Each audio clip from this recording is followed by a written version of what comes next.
विधानसभा चुनाव हो चाहे लोकसभा चुनाव, एक चेहरा हर हमेशा चर्चा का केंद्र में बने रहते हैं, मनोज कुमार झा, जो अभी हमारे साथ हैं। तो मनोज कुमार झा जो पहले जो थे, उस एक शत्रुघ्न मंडल है, महागठबंधन के नेता है, उनके सहयोग में रहते थे। इस बार ऐसा क्या हुआ जो आप उनसे दूरी बना के खुद मैदान में उतरने की तैयारी पर? नहीं, देखिए, दूरी किसी से नहीं बनता है, किसी से दूरी नहीं होता है। चूंकि हम बहुत पहले से, आज से नहीं, बहुत दिनों से महागठबंधन के साथ हैं और महागठबंधन के वो कैंडिडेट हुआ करते थे शत्रुघ्न जी, और महागठबंधन के कैंडिडेट तो निश्चित रूप से हम रहते थे, उनके बैकबोन बन के हम हमेशा काम किया है और आज भी काम कर रहे हैं, हमेशा बैकबोन हम रहे हैं उनका। चर्चा में है कि उनका टिकट फाइनल हो गया, फिर भी आप देखते हैं तैयारी में है। देखिए, अभी तो पार्टी जो है, जो भी गठबंधन का पार्टी है, गठबंधन के पार्टी लोग अभी उसी में डिसाइड नहीं हुआ है।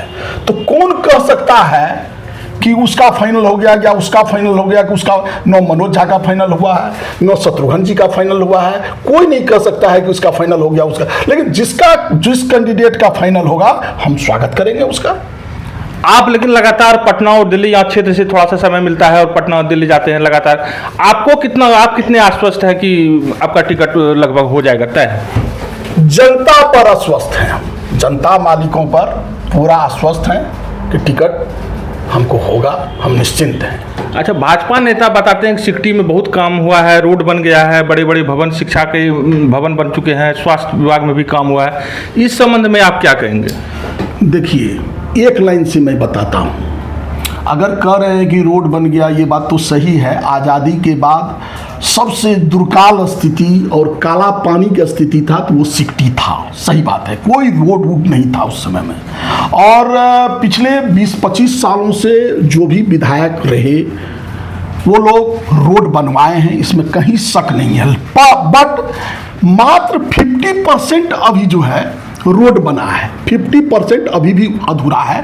आप भी सिकटी विधानसभा से ही आते हैं, मैं भी सिकटी विधानसभा से आता हूं। चलिए, अभी 50 रोड का गिनती मैं करा दूंगा, अभी आज का आज मैं करा दूंगा, वो रोड नहीं बना है। ये तो हुआ रोड का मामला। सेकंड आइए आप स्वास्थ्य पर। 3 हॉस्पिटल है, पलासी में है, कुर्साकाटा में है, सिकटी में है। तीनों हॉस्पिटल का दुर्दशा देखिए, इतना सुंदर, इतना पैसा खर्च करके हॉस्पिटल बनाया गया, लेकिन एक भी पेशेंट का इलाज नहीं होता है। उसका मेन कारण क्या है? डॉक्टर नहीं है। मतलब तीनों हॉस्पिटल में MBBS कोई डॉक्टर नहीं है, केवल नर्स के भरोसे जो है, कंपाउंडर के भरोसे पूरा हॉस्पिटल चल रहा है। एक प्रभारी तीनों में है। प्रभारी जी से जब मैंने बात किया, प्रभारी जी ने कहा मैं क्या कर सकता हूं, पेपर में ही सुबह से लेकर शाम तक मैं पेपर बनाता हूं, पेपर अररिया भेजता हूं, कोई डॉक्टर नहीं है, तो हम क्या करें सर? यह दुर्दशा है स्वास्थ्य का। दूसरा, आप आ जाइए शिक्षा पर। शिक्षा की तो आप भी जान रहे हैं, डिग्री कॉलेज हम लोगों के यहाँ एक भी नहीं थी। एक डिग्री कॉलेज हमारे ससुर जी आदरणीय त्रिलोकनाथ झा बनाए हैं, उसका भी मान्यता लेने में मात्र 3-3 साल का मान्यता मिलता है।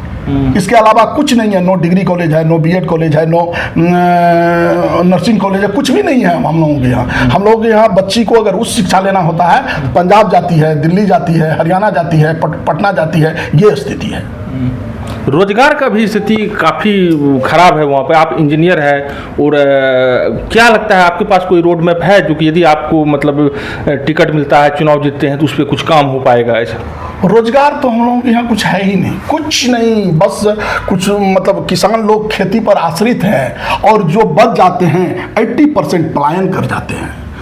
अब ये रखिए कि वहाँ जब तक चेंजिंग नहीं होगा तब तक उस पर कोई काम हो नहीं सकता है। हम अगर आते हैं वहाँ विधायक बन के, यदि मैं आता हूँ, तो उसमें हमारे पास बहुत बड़ा प्लान मैंने सेट किया है रोजगार पर। 37 पंचायत है हम लोगों के यहाँ। 37 पंचायत में उद्योग लगवाएंगे। जिसका हाथ पैर पकड़ना होगा पकड़ेंगे।